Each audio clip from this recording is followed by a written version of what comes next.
ખબર નહીં આ લોકો રાતના 2-2 વાગ્યા સુધી કેવી રીતે જાગી લે છે. મને તો 1:45 થાય ત્યાં તો નીંદર આવવા માંડે. આમાં શું છે કે લગન પેલા જે માંડ બોલતી હોય ને, એ લગન પછી માર ફાડ બોલવા માંડે.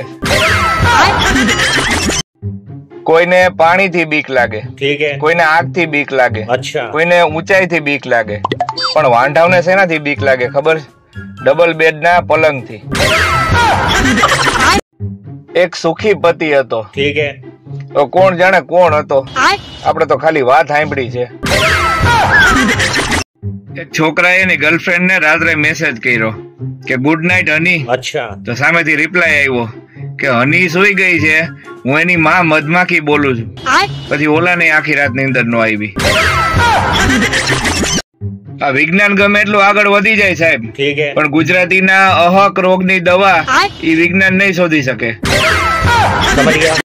મમ્મી જેટલું એક્ટિવ કોઈ ન હોય સાહેબ. 8 વાગે ઉઠાડવાનું કીધું હોય ને તો 7 વાગે ઉઠાડી અને એમ કે ઉઠ 9 વાગ્યા આવે. ઘરમાં આપણો વટ એટલે વટ. આગલા દિવસનું રાંધેલું મને પૂછીને જ નાખે કે તમારે ખાવું છે કે જવા દઉં. કહેવત છે ને કે ગઈઢા ગાડા પાછા વાળે, પણ અમુક ગઈઢા ગાડા ઊંધા નાખી દેવા હોય એનું શું કરવું? હા, આ ફેસબુક ઉપર ને ઇન્સ્ટા ઉપર અમુક ગઈઢાએ તો દાટ વાળ્યો છો. બગીચામાં કોક પર્યાવરણ પ્રેમીએ બોર્ડ લગાડ્યું હતું કે ઝાડ પર પ્રેમ કરો, ઝાડ નીચે નહીં. તો એક જણે લખ્યું કે તમારી બધી વાત સાચી, પણ મારી પ્રેમિકાને ઝાડ ઉપર ચડતા આવડતું નથી. આજે મારા દોસ્તારે મને ફોન કરીને જોરદાર ગાડું આપી. વાંક મારો ઈ જ હતો કે 2 વર્ષ પહેલા મેં એને ખાલી એટલું કીધું હતું કે છોકરી હારી છે, લગ્ન કરી લે. મને હેલિકોપ્ટર લેવામાં વાંધો નથી સાહેબ, પણ પછી હગાવાલા કહેશે કે ઘર ઉપરથી વયો ગયો પણ ઘરે નો આવ્યો. આ સંસારમાં ઘણી બધી પારિવારિક સમસ્યાઓ છે, જેમ કે શ્રીમાન નું માન નથી અને શ્રીમતી માં મતી નથી. હમણાં વાવાઝોડામાં એક પેન્ટ ઉડીને આવ્યું. હવે વિચારું છું કે એની માથે ટી શર્ટ લઉં કે પછી બીજા વાવાઝોડાની રાહ જોઉં. મને એવા મહેમાન બહુ ગમે જે પોતાનું ચાર્જર સાથે લઈને આવે. દારૂ તો એમ જ બદનામ છે સાહેબ. સાચો નશો તો મોબાઈલ નો છે. તમને ખબર છે મિત્રો, કુંભકર્ણ એટલા માટે સૂતો રહેતો કારણ કે એની પાસે સ્માર્ટફોન નહોતો. હવે આપણી તકલીફ એ છે કે ક્યાં મોઢેથી છોકરાઓને કેવું કે મોબાઈલ સાઈડમાં મૂકીને થોડુંક વાંચી લે. અમે સૌરાષ્ટ્ર વાળા છીએ સાહેબ. સવારે ઉઠીએ ત્યારે ગાંઠિયા જોઈ, અને રાત્રે સુઈએ ઈ પેલા ગાંઠિયા જોઈ. પત્ની રિક્ષા વાળાને કે મને એરપોર્ટ લઈ જવાના, તમે કેટલા રૂપિયા લેશો? તો કે 250. કે અમારે પતિ હારે આવે તો તોય 250 જ. બોલી કે જોયું, તમારી કોઈ કિંમત નથી. છોકરી વાળા કે છોકરો શું કરે છે? બોલા કે એન્જિનિયર છે. કે હા, પણ કરે છે હું? તો આ છે છોકરીનો ફિલ્ટર વગરનો ફોટો, અને હવે આ છે ફિલ્ટર લગાડ્યા પછીનો ફોટો. 1 ગ્લાસ જ્યુસ ને 2 કલાકે ખતમ કરવાની કળા ઈ કેફેમાં બેઠેલા કપલ ને જ આવડે. પ્રેમ હંમેશા આળસુ વ્યક્તિને કરો, કેમ કે હવે કાલે કહીશ, મને અત્યારે આળસ આવે. માણસોના ડોક્ટર છે, પ્રાણીઓના ડોક્ટર છે. હવે જો કેરીઓના ડોક્ટર હોત ને તો આજે લંગડો કેરી એના 2 પગ ઉપર ઉભી હોત. ગુટખા અને તમાકુ ઉપર લખેલું હોય કે આ નો ખવાય, ઝેર છે, તોય માણસો આખો દી ચાવે. એનો અર્થ એ થયો કે આ માણસો કોઈના બાપ નું માને એમ નથી. એલા જાગો કે હોઈ ગયા?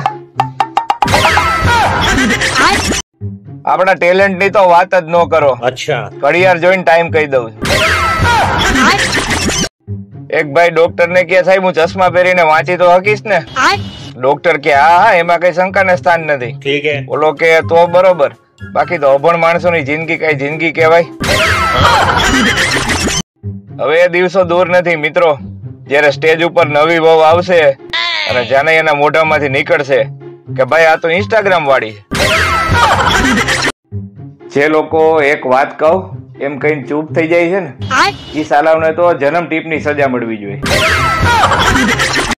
સ્ત્રીઓને લગ્ન પછી મોટા ભાગે વાંધો એટલા માટે આવે છે કારણ કે પતિ ખાવાનો શોખીન હોય અને પત્ની બનાવવાની આળસુ હોય. વૃદ્ધાશ્રમ માંથી એક ફોન ગયો કે કરશન કાકાના દીકરા બોલો છો? કે હા. કે તમારો પાડીતો કૂતરો અહીંયા કરશન કાકા આગળ ભાગીને આવતો રહ્યો છે અને કરશન કાકાના ખોળામાં માથું રાખીને સુઈ ગયો છે. હવે તમે કૂતરાની જેમ સમજી જાવ તો સારું. દીકરો મોટો થઈ ગયો ને એટલે બાપે પૂછ્યું કે બેટા તારે કેવી પત્ની જોઈ છે? બોલો કે મારે ઊંચી, રૂપાળી, સુંદર, સુશીલ, નમણી, મારું હંમેશા કયું માનતી હોય એવી અને ક્યારેય મારી હારે ઝઘડો ન કરે એવી. પપ્પા કે બેટા એને મનનો વેમ કહેવાય, પત્ની નો કહેવાય. આ ભણવામાં જાજી ડિગ્રીઓ ભેગી કરી હોય ને એના મગજ તપેલા હું કામ રહીએ એ આ તાપમાનની ડિગ્રી ઉપરથી ખબર પડે. શાકભાજી મોંઘું નથી હોતું સાહેબ, પણ પત્ની જયારે શાકભાજી લેવા જાય અને આવતા આવતા જે 100 રૂપિયાની પાણીપુરી ખાઈ જાય છે ને એટલે શાક મોંઘું લાગે. એક મિત્ર એના મિત્રને પૂછ્યું કે તારી પત્ની શું કરે છે? બોલો કે પ્રોગ્રામર છે. કે વાહ, શેનો પ્રોગ્રામ બનાવે છે? કે કાઈ નહીં, બસ આજે મૂવી નો, કાલે શોપિંગ નો અને ફરવા જવાનો, બસ વગેરે વગેરે. તો પૂછવું તો એ સાહેબ કે પેલો સગો જો પાડોશી હોય તો એ પાડોશી વાઈફાઈ માં પાસવર્ડ શું કામ રાખતા છે? માવો અને ગુટખા ખાવા વાળા ઉચ્ચ સંસ્કારી હોય છે, એ મોટા ભાગે મૌન જ રહે છે અને ત્યારે જ બોલે છે ત્યારે કોઈ વાતની કિંમત એના માવા કરતા વધારે હોય. જો તમારી એવી ઈચ્છા હોય કે આખી જિંદગી કોક તમને યાદ રાખે તો બસ કોકની પાસેથી ઉછીના લઈ અને ગાયબ થઈ જાવ. બે છોકરીઓ બાદતી હોય ને સાહેબ ત્યારે શાંતિથી બેહીને એને સાંભળવી, કારણ કે ત્યારે જ આપણને ખબર પડે કે કોનું ચક્કર કોની હારે હાલે છે. પત્ની 95 મિનિટ સુધી એની મમ્મી હારે વાત કરે પછી છેલ્લે ખાલી એટલું જ બોલે કે મમ્મી ફ્રી થઈને ફોન કરું. અને એની મમ્મી એવું વિચારે કે મારી દીકરીને કેટલું કામ રહેતું હોય છે કે 2 મિનિટ હરખી વાત કરવાય નવરી નથી થતી. બજાર વચ્ચે સ્પીડમાં બાઇક હલાવવા વાળા માણસો પોતાની જાતને હીરો સમજતા હોય, પણ એને ખબર ન હોય કે ત્યારે હાલીને જવા વાળા માણસો એને આવડી દેતા હોય. લોકો માને છે કે ઇંગ્લિશ આવડતો એ હોશિયાર હોય.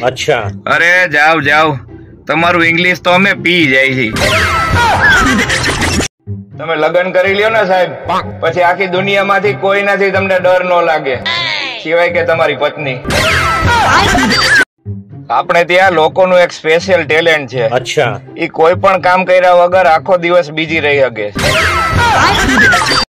આ બાયુના પગના દુખાવાની સ્વિચ એના મગજમાં હોય છે, જે નવરાત્રી ઉપર અને લગ્ન પ્રસંગમાં દાંડિયા રાસ ઉપર બંધ કરી દે.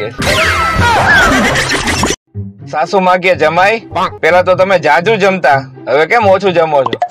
જમાઈ કે પેલા તમે રોટલી, રોટલા, ભાખરી, 2 શાક, મીઠાઈ, ફરસાણ, દાળ ભાત આ બધું ખવડાવતા, હવે ખાલી ચા ભાખરીમાં રોડવી દો છો.